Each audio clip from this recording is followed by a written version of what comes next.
Get this situation.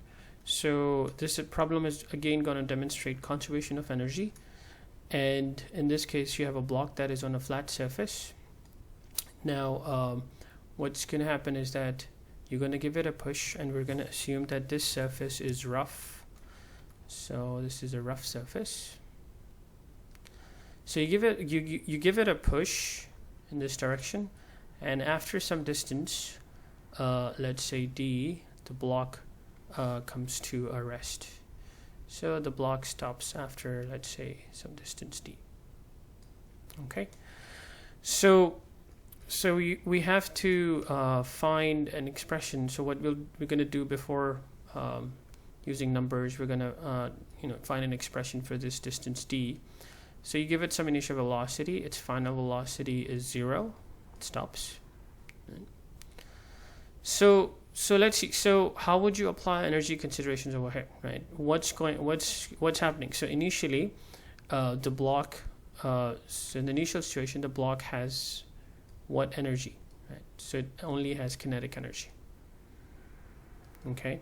In the final situation, the block's energy, the block stops. It doesn't have any kinetic energy, and it does not have any potential energy. So where did that energy go?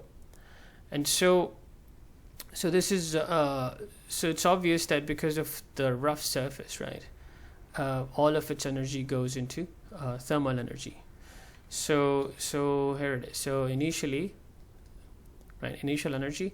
So remember, initial energy, we talked about this in the lecture, that you can apply conservation of energy in this form, where we have initial equals E final plus delta E thermal.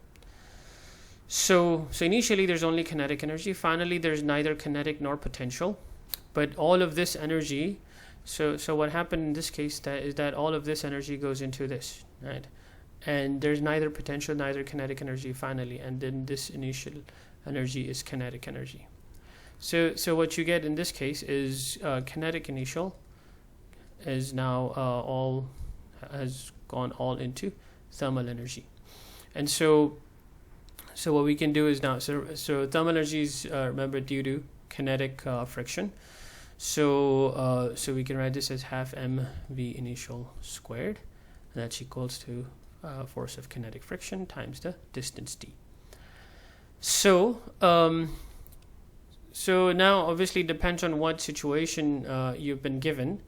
So in some problems, let's say one of the problems that I solved in the class, you have been given, let's say, so let's put in numbers. Let's say that the mass is 65 kilograms, and then initial velocity is 6 meters per second. We know final is 0, and then the kinetic frictional force is 450 newtons. So now if you've been given, let's say, this, you divide over by the force of kinetic friction, right? And so that gives you the distance d, right? So that gives you 2.6 meters. So just in case you want to get a feel of numbers, so with this initial velocity and this amount of friction, the box is going to travel 2.6 meters. Now you can further solve this also. So let's see, we're done with the numbers. You can further solve this if you want. We know that. So again, we're done with those numbers. But let's say you want to further simplify this. We know that kinetic frictional force is mu k times the normal force. And in this case, if you want to draw the free body diagram, right, when the block is moving, obviously there is a normal force acting on the block.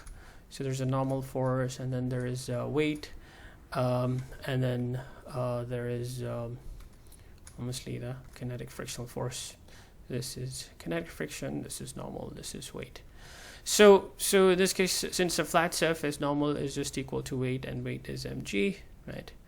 So mu k is again the coefficient of kinetic friction.